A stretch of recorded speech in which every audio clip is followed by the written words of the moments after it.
A seguir, Hora da Notícia. O plano para a redução de mortes no trânsito no Brasil. O projeto foi discutido em uma audiência pública hoje pela manhã em Passo Fundo, foi aqui na UPF. Cobranças do rotativo do cartão de crédito e cheque especial estão passando por mudanças. E para explicar o que mudou, nós vamos conversar com o professor doutor em economia, Gilcemar Zilli. Mulheres receberão 30% dos recursos do fundo eleitoral para campanhas. Esse é o assunto do quadro Fatos Políticos de hoje. E ainda 3 gerações de ciclistas representando a nossa região. Melissa Machado é a nova atleta a contar com o apoio da UPF. Hoje é quinta, 5 de julho, é hora da notícia.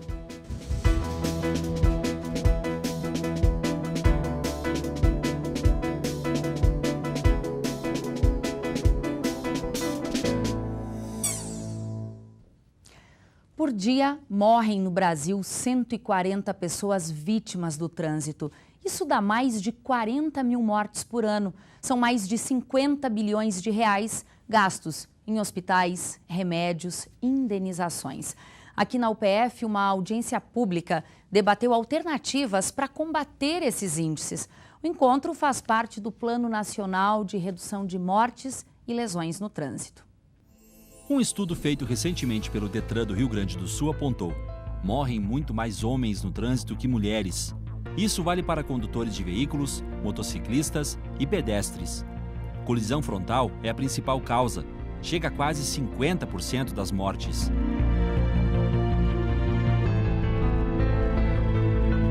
Só que na região norte do estado, de 2010 a 2017, foram mais de 2.300 mortes em ruas e estradas. Isso é mais de 15% dos números de vítimas de trânsito no estado. E, infelizmente, muitos gaúchos perdem a vida por falta de cuidados. Excesso de velocidade, ultrapassagem em local proibido, drogas, álcool, celular ao dirigir, são os gatilhos para que as mortes continuem. E para tentar mudar essa realidade, uma audiência pública de trânsito foi realizada na UPF, com a presença dos principais atores envolvidos nesse tema. Participaram agentes de trânsito, secretários municipais, CFCs, universidade e lideranças políticas. E não dá nem para chamar de acidente de trânsito, porque o acidente é quando nada concorre para que ele ocorra. No caso, nós estamos diante de incidentes de trânsito, onde há, sem dúvida nenhuma, majoritariamente a falha humana, ou a somada falha humana a um problema da engenharia, de uma estrada ruim, perigosa, sem sinalização ou sem pontos de ultrapassagem, que acaba levando a morte que mais acontece nas estradas, que é o chamado choque frontal. Beto Albuquerque participou da audiência pública por ser, na época que foi deputado federal, o proponente da Lei Federal 13.614, que instituiu o Plano Nacional de Redução de Mortes e Lesões no Trânsito. A meta é reduzir em 10 anos metade do índice de mortes no trânsito em relação a 2018, que ultrapassa os 40 mil óbitos. A lei foi baseada nas políticas da França e Espanha, países que reduziram em 60% os índices de mortes. Fixados numa política de governo e de sociedade, ou seja, parar o condutor, abordar o condutor na rodovia, na estrada, na avenida, na rua da cidade, checar sua condição, ver se ele não usou droga, se ele não bebeu, se o documento está em dia, ou seja, criar um ambiente onde a certeza da impunidade ou apenas a possibilidade de levar uma multa pecuniária acaba. O Brasil é o 4º país do mundo em mortes no trânsito. As vítimas de trânsito só ficam atrás das pessoas que morrem de ataque do coração e homicídio. Para mudar essa realidade, a UPF já vem trabalhando há um bom tempo em programas de educação no trânsito.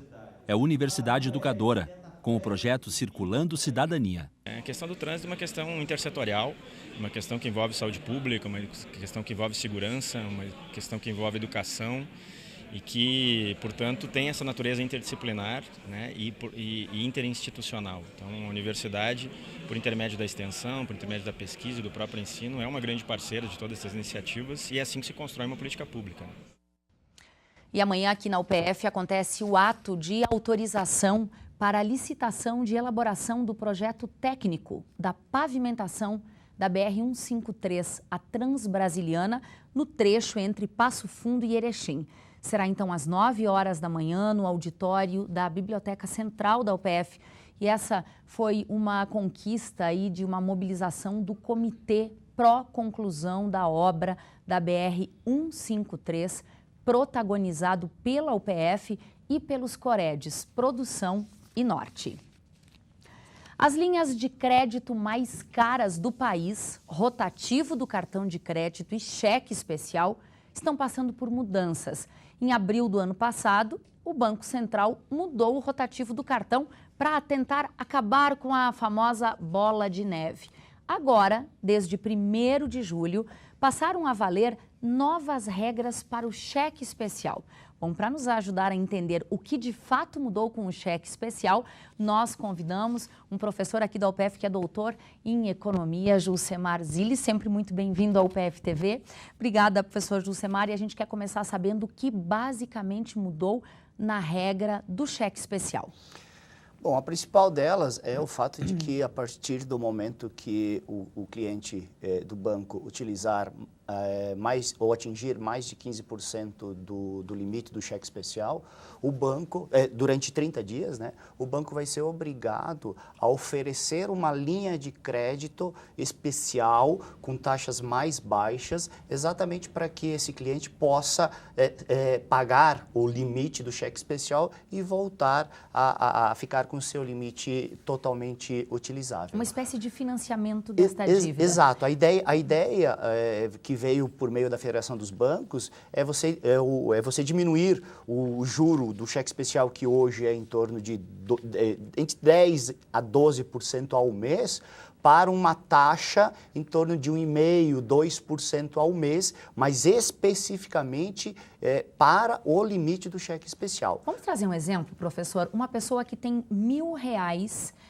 de limite para a utilização do cheque especial. Ela utilizou esse limite durante 30 dias. O banco terá que, no 31º dia, fazer um contato com essa pessoa, certo? Isso. Por meio de algum mecanismo de comunicação, o banco vai oferecer uma linha de crédito para esse cliente com essas taxas mais acessíveis. O cliente aceita ou não. A escolha do cliente. A escolha do cliente. Caso o cliente não aceite, o banco é obrigado, depois de mais 30 dias, enviar novamente uma nova proposta, exatamente para tentar fazer com que a pessoa saia do cheque especial, saia do limite do cheque especial. Agora, professor, se o cliente então optar por financiar estes R$1.000 que ele deve do cheque especial, não pode virar uma bola de neve e ele não vai ficar devendo cada vez mais? Isso pode, porque o limite, a ideia é que o limite continue igual, né? Então você financia o que você passou do limite e ganha mais os mil de limite. Porém, o banco ele pode, por meio de negociações, alterar esse limite para mais ou para menos. O normal para menos, para até a pessoa conseguir pagar todo esse crédito que ela pegou emprestado especificamente para pagar o limite do cheque especial. Então, pode se tornar uma bola de neve, mas a ideia é exatamente o contrário. É que as pessoas comecem a utilizar com mais racionalidade o limite do cheque especial. Esse foi o objetivo, essa foi a função básica dessa operação. E, além disso, o banco na qual você tem a conta, a partir agora do dia 1º, ele é obrigado a te informar quando você entra ou quando você começa a usar o limite do cheque especial. Ele precisa avisar. Ele precisa avisar por e-mail, por WhatsApp, por SMS. Algum mecanismo que a pessoa fique sabendo exatamente que ela entrou ou começou a usar o limite do cheque especial. E aí o banco tem até 30 dias para oferecer uma proposta e se não aceita, 30 dias depois ele tem que continuar oferecendo essa proposta, até em algum momento o cliente aceitar, né, e começar a parcelar o limite do cheque especial e vai sair do cheque especial, vai zerar a sua dívida com o cheque especial. Professor, qual é de fato a finalidade do cheque especial, tendo em vista que muitas pessoas, muitas famílias utilizam o limite como continuação do seu salário. Não deveria ser assim. A utilização do limite do cheque especial é extraordinário, né? Por algum motivo, naquele dia, naquele mês, aconteceu algo que você não tinha planejado, né? E você precisa de um recurso. É para isso que o cheque especial pode ser utilizado e não para você fazer essa extensão do seu salário. Ou seja, todo mês utilizar o cheque especial como uma forma de ampliar a tua renda. Porque as taxas hoje do cheque especial, elas estão em torno de 320% ao ano, né? Então, se você, como era, né? Se você entrasse no limite do cheque especial, a tua renda, ao invés de aumentar, ela aumentava momentaneamente, mas depois tu criava uma dívida que era muito maior. Impagável. Essa era a ideia da bola de neve. Então, agora não. Agora a ideia é que você, se entrar, tem uma taxa bem mais acessível, mas que você utilize isso racionalmente, né? Somente em casos extraordinários. Professor, bem rapidinho, o mesmo vale para o rotativo do cartão de crédito. A lógica de pensamento tem que ser essa também. Sim. Se você compra é porque você vai poder pagar. Isso, a ideia não é, as regras específicas que entraram agora é para o cheque especial. Perfeito. Mas a ideia do rotativo segue na mesma situação. Você só usar o cartão de crédito se você tiver uma cultura de educação financeira muito grande, né? Caso contrário, você está usando um dinheiro que não é teu. E depois você tem que pagar. Vai pagar muito Se você mais não consegue pagar, essa dívida começa a ganhar proporções que ficam grandes, e aí, de novo, aquele termo bola de neve. Professor, muitíssimo obrigada. Até breve, até uma nova mudança aí na economia. Bom trabalho. Obrigada. Obrigado. Bom, quando um professor da UPF chega aos 70 anos, ele é jubilado. E ontem foi a vez do doutor Cláudio Seibert, professor da Faculdade de Medicina da UPF desde 1977. A atuação dele foi nas áreas de neurologia e de neurocirurgia. Bom, o jubilamento é uma maneira da universidade homenagear os colaboradores por todos estes anos dedicados à instituição.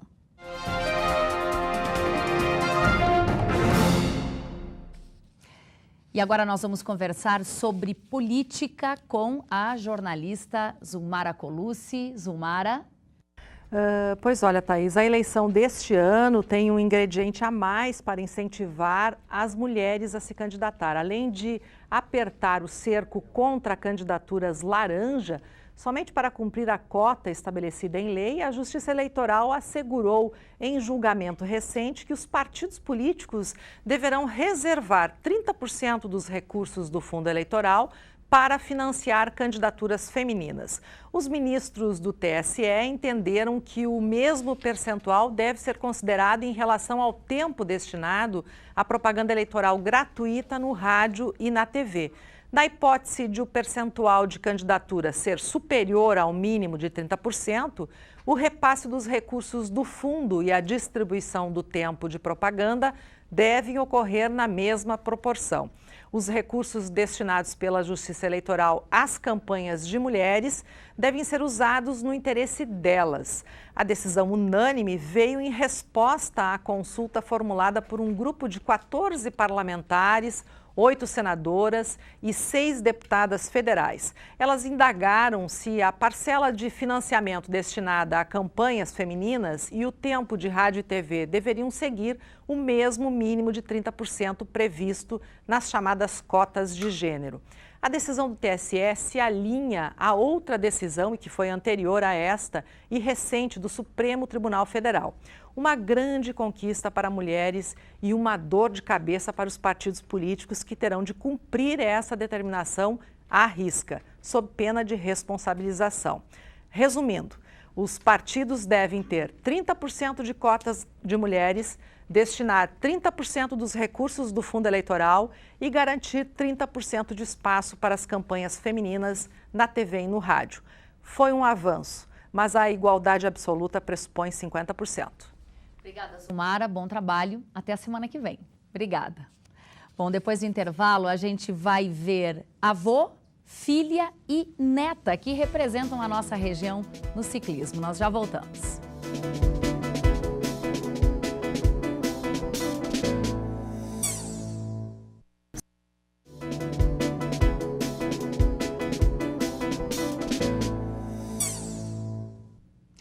gás de cozinha vai ficar mais caro. A Petrobras reajustou hoje o preço em 4,4%. O botijão de 13 quilos para o consumidor já supera então os R$ 70. No acumulado do ano, o aumento é de 5,2% se comparado ao preço do gás cobrado em dezembro do ano passado. Bom, e amanhã é dia de jogo do Brasil pelas quartas de final a partir das 3 horas da tarde. Por esta razão, as repartições públicas, serviços e bancos vão mudar o horário de atendimento. O expediente no banco começa às 9 da manhã e termina 1 hora da tarde. A Prefeitura de Passo Fundo vai fazer turno único das 8 da manhã até as 2 horas da tarde, assim como a Câmara de Vereadores. Outras repartições públicas, como Receita Federal, Judiciário e Cine, o atendimento vai começar entre 8 e 8 e meia da manhã e encerrar às 2 horas da tarde. As agências lotéricas têm calendário próprio e o atendimento no comércio é facultativo. Os supermercados não fecham no horário do jogo. Tempo seco e temperatura em elevação estão previstos para amanhã e também para o sábado aqui na região. Veja mais detalhes na previsão do tempo.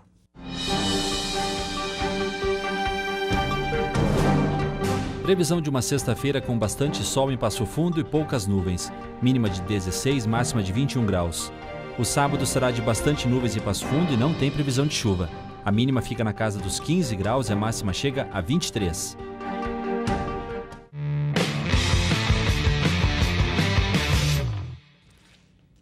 E olha só que bacana, avô, filha e neta. 3 gerações de ciclistas representando a nossa região.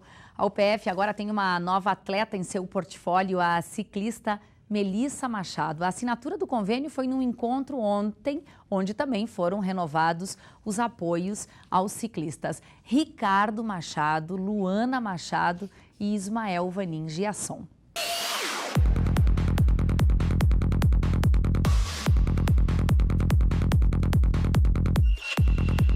Ele é praticante de downhill, uma vertente do mountain bike. Atleta da Federação Gaúcha de Ciclismo, lidera a categoria juvenil do campeonato de downhill deste ano. Em 2018, ele também já emplacou o primeiro lugar no pódio do Campeonato Gaúcho de Cross Country e o segundo lugar na Copa RS de Downhill. Com 16 anos, é uma promessa para a região no esporte e já tem convênio com a universidade há 2 anos. Para um atleta é muito importante esse apoio que a UPF vem dando e é muito bom, é um privilégio estar levando o nome da universidade onde eu vou.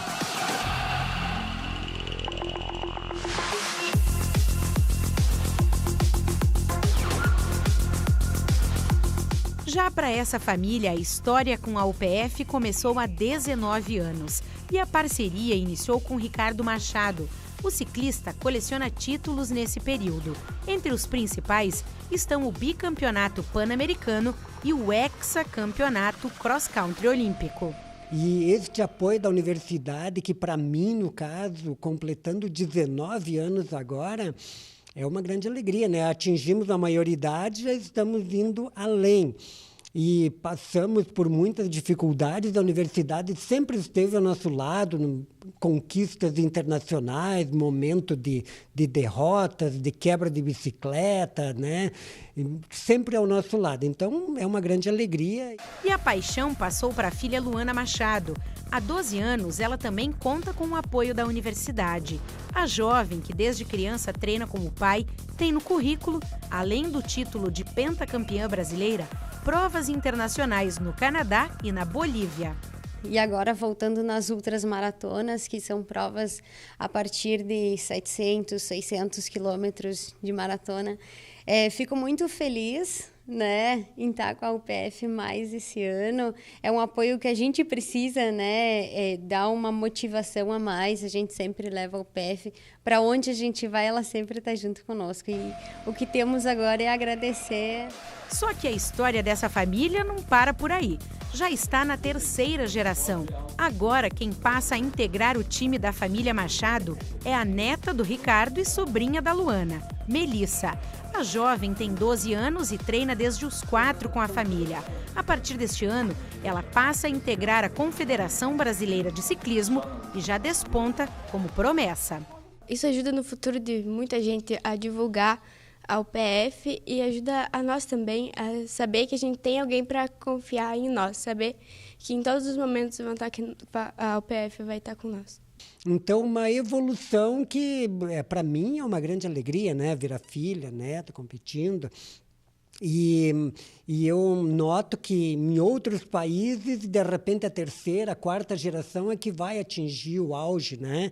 Então, eu comecei um trabalho e agora, né, elas estão mais além do que eu, né? A renovação do convênio com os atletas já apoiados e a assinatura com uma nova atleta reforça o compromisso e a valorização da universidade com o esporte local e regional.